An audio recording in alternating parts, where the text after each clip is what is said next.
გამო ამ ქალაქს ფული არა იყო შენნაირები იღებენ იკა ფულს შენნაირები იღებენ ჰაჯი შენ ხარიკუ ვერც ფულმა გიშველა რესტორანში ქეიფის დროს დარღვეული მყუდროების გამო ირაკლი ზარქუამ ქალა აქტივისტებს პოლიციაში უჩივლა ქართული ოცნების წევრი რომელიც ზუგდიდში სუფრეზე იყო რესტორნიდან გამოსვლის შემდეგ შეძახილებით გააცილეს ახლა პოლიციამ უნდა დაადგინოს რომელი ფრაზა მიიჩნია თავდასხმად ზარქუამ თავისუფლება რეჟიმის ტყვეებს თუ შეძახილი სამარცხვინო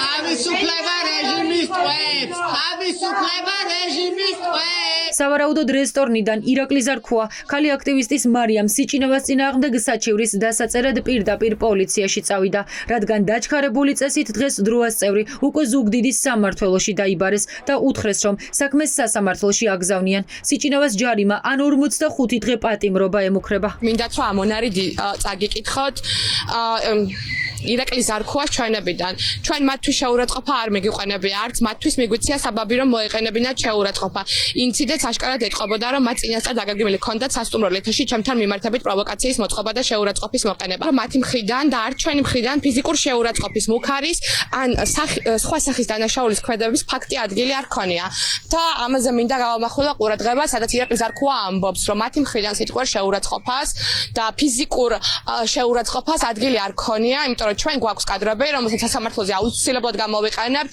სადაც ირაკლი ზარქუა რამდენჯერმე ეხება კერენესებუას ხელი სოციალურ ქსელში ზარქუას ვიდეო ღამითვე გავრცელდა როგორც ჩანს სწორედ ამ დროს მიიღო მითითება ზარქუამ პარტიის შეფებისგან რომ პოლიციაში ეჩივლა ეს არ არის პირველი შემთხვევა როდესაც ოცნების ლიდერებს ქუჩაში მონას და მოღალატეს ეძახიან შეწუხებული კობახიძე დღეს ადამიანებს შეძახილების გამო ემუქრებოდა ერთი რომ სახე დააკარგვინეს კონკრეტულ ადამიანებს ხო ანუ არც ქალის სახე არც ადამიანის სახე არც კაცის სახე არ აქვს იმ ლიბერალებს რომლებიც ყავთ ჩართული პირდაპირ ძალადობრივ ასე ვთქვათ პროპაგანდაში ძალადობრივ აქტებში და რა თქმა უნდა ამ თავდასხმაზე პირდაპირ ეკისრებათ პასუხისმგებლობა მათ შორის იგივე ევროპული ბიუროკრატიის წარმომადგენლებს სწორედ მათი ქმედებებით არის სახალისებული ეს ძალადობა რასაც ხედავთ ნახეთ ეს ადამიანები უბრალოდ არიან ჩვეულებრივი რადიკალები მარგინალები არანაირი რესურსი აღარ გააჩნიათ. ერთადერთი რაც დარჩათ, ადამიანებს მიახენონ შეურაცხყოფა.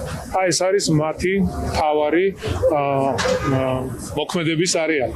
სხვა მეტი დანარჩენი არაფერი არ გააჩნია. ვისურვებდი, რომ ასეთი მოქმედებები არ მომხდარიყო და ეს ადამიანები ჩვეულებრივ ცხოვრებას დაუბრუნდნენ, იმიტომ რომ ჩვენ გვინდა თუ არ გვინდა, მაინც ამ ქვეყნის შვილები არიან. ზარქუა დე-ფაქტო პარლამენტის ერთადერთი დეპუტატი არ არის, ვინც მანდატს აქტივისტების დასასჯელად იყენებს. მანამდე იყო მარიამ ლაშხი.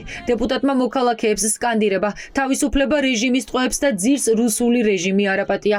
ლაშხმაც პოლიციაში იჩივლა. ჩვენ ვუთხარით რომ გამოსულიყო, რადგან მასთან მქონდა ზუსტად პროტესტი და ბავშვები არ დაესტრესა, თუმცა მარიამი ამოეფარა ბავშვებს და დაჯდა მაგიდასთან. შემდგომ მარიამი ამბობს რომ ბავშვები დაისტრესნენ და ამას მოყვებოდა სამართლებრივი რეაგირება და რა სამართლებრივი რეაგირება მოყვა იცით ამას? დაიწყო გამოძიება შეურაცხყოფელი გადაკიდების მუხლით. ქალი აქტივისტები საბოლოო გადაწყვეტილების მოლოდინში არიან. მათ ან 1500-დან 4000 ლარამდე ჯარიმა, ან 45 დღიანი პატიმრობა ემუქრებათ. დედაქალაქის მთავარ გამზირზე მოწყობილი ძალადობის წამხალისებელი დეპუტატები კი საკუთარი ეგოს გამოსაკვებად მანდატის გამოყენებასა და მოქალაქეების პირადი უკმაყოფილების გამო დასჯას აგრძელებენ.